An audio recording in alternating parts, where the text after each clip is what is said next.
Okay, so this time I'm going to talk about range and travelling long distances or longer distances. So this is one of the big things that people talk about with electric cars. One of the big negatives is that you can only go short distances with them, and to a degree that is true. So for example, what I wanted to show you here was let's have a look at my car right now. If you look on my dashboard here, you can see that I've got let's see, 72 miles it says there. It thinks I can drive. Now that's based on your driving style, so the car predicts how long how far it thinks you're going to be able to go based on how you drive and the charge that's left. So if you drive it with a heavy right foot, then you'll get about 55 miles, it seems, out of this car on a single charge. But I've driven it long distances and got about 75, probably about 75 miles. I've never actually got that far. Never actually got it down that low before, where it's only got a few miles left. But there's a red warning light that comes on, a bit like a petrol warning light, when you run out of fuel. But yeah, it's been predicting about 75 miles, and I think I could probably push it to about 80, 85 if I was really, really careful. It's always a bit conservative, the old range estimate. So yeah, probably about 80, 85 miles at a push. Things that affect it are your speed. So if you travel at 70 miles an hour, you're not going to get an 85-mile range. So the drag apparently on the car, the way that the way that the air affects the way the car can how easily the car can drive along, are greater when it gets to about 70 miles an hour, and it looks like about 60 is the sweet spot. So if you're happy to sit there on the motorway with the cruise control on at 60 miles an hour, then you'll probably get about 80, 85 miles out of it on a good day. It's also affected by the temperature as well, the range. So if it's cold, the battery isn't quite as good, isn't as efficient as it is when it's warm. Although, to be honest, I've only had this car a couple of months now, and it's been during the winter months. It's February now, the middle of February, and it is quite cold right now. And I've got pretty good range out of it so far in the last few months. So yeah, I mean, if that gets even better in the summer, then I'll be really happy about that. So that's it for the range. But of course, 80 miles is not far enough to get down to, for example, my parents who live down in South Devon. That's about 98 miles, just under 100 miles. So that's not good enough. So what do you do? Well, for us around town, the range of 80 miles, or even if you have a heavy right foot and it's 55, 60 miles, is absolutely fine. I mean, that would do my wife driving it around town for a couple of days without, between charges. And when we do need to charge, you'll see that we've got the charging point there that I talked about in a previous video. So this is where we do the majority of our charging. We just plug this into the front of the car, and it takes it doesn't really matter how long it takes. It's irrelevant because we're indoors, asleep or whatever while it's doing it, so it makes no difference how long it takes. It's about 2 or 3 hours to fully charge. But of course, you don't want to be sat somewhere for 2 or 3 hours if you're on a long journey between stops. So what we don't want to do is, if we go down to Devon, have to stop for 2 or 3 hours on one of these kind of chargers to be able to get going again. So luckily, what they've got, what there are available, are these things called fast chargers. Now, if I show you this, so this is the Ecotricity website, and there are loads and loads of chargers around the country. Actually, let's start on this one. So this is ZapMap, selected for the Renault car, but this is ZapMap. So this shows you all the charging points around the UK. Now the problem is, all of the ones that aren't the letter R are not fast enough. So all the Fs and the F pluses are all what they call fast chargers, but fast chargers take 3 to 4 or 1 to 2 hours to charge. Majority of them are 3 to 4 hours. That's when fully flat. So that's no good at all. But the rapid ones are 30 minutes, and I can attest to that. That's the only way of getting around the country, I think. If you're going to travel long distances, you're going to have to use the rapid chargers. So all of these different chargers here are all run by different companies as well. So I've got, I look in my little pouch here. I've got a nice selection of cards. I've got one from our local scheme, which is Source West. So there's about 30 or 40 chargers there in the local area that I can use.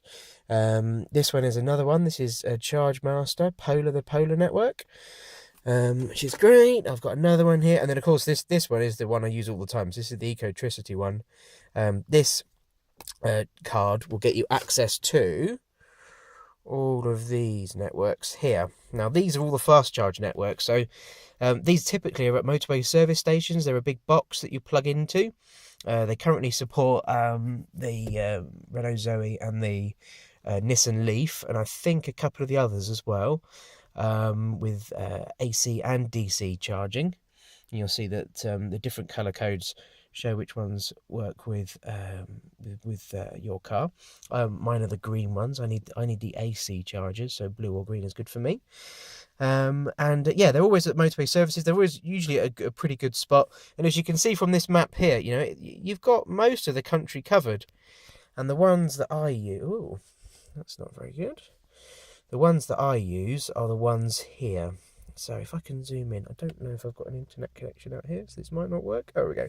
So I'm in Bristol, and I travel down the M5, for example, to go and see my folks down here, and I stop off. I've got three or four on the way down on the M4 that I can M5 that I can stop at, and they're great. And you just rock up and you just pop your card on the front of them, and you plug in, and then yeah, by the time you've nipped into the services to have a wee, or sorted the kids out in the back or whatever, the car's usually pretty good to go. And of course, you're never really charging from flat either. You're always, you know, if I was to drive from Bristol down to Devon here, if I stopped off at Tiverton, I'd still have about 20% charge left. So it's not going to take me the full 30 or 25-30 minutes either to get down there.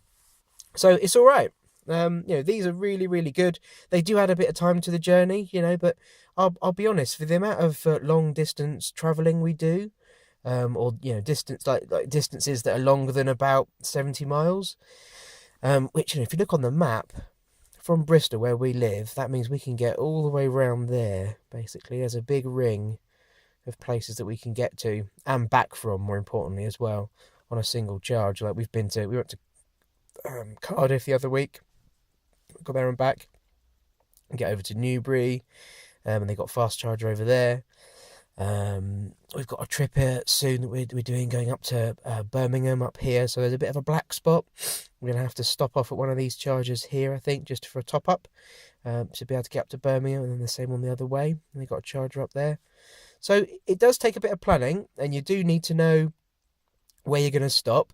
These also, the rumours are that, not that I've ever encountered it, but they some of them can be a little bit unreliable. So if you're ever planning a longer journey, you need to make sure that make sure you've got a couple of different options that you can stop at. Don't just rely on one, apparently, but it's been fine for us whenever we've needed to do it so far. The next big long journey we've got to do is, or we're going to be doing soon, is from Bristol all the way up to Bury St Edmunds here, where my wife's parents live.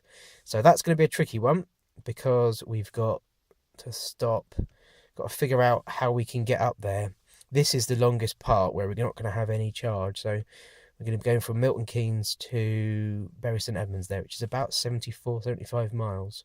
So I'm going to have to do some pretty careful driving here. But you can see, going from Bristol, there's plenty on the way up here. They're all fine. It's just going to be that stretch there. I've also got another trip. We're going off to see the Harry Potter place in North London, around here. So we're going to be going from Bristol along the M5 here, stopping off a couple of times. And then when we get to the North London place, we're actually going to find a car park that's got one of the slow chargers. So if I can get back to this map here, yeah, this massive cluster around here, one of these is going to be is a standard charger in a car park. So what we'll do when we stay over there, we'll just pop the car in the car park, plug it into the standard charger, and then of course it'll take 2 or 3 hours to charge, but that doesn't matter because, you know, we're going to be off in the hotel asleep and having dinner and whatever. So you know, the slower chargers are absolutely fine. So, you know, long distances, they take a little bit of planning.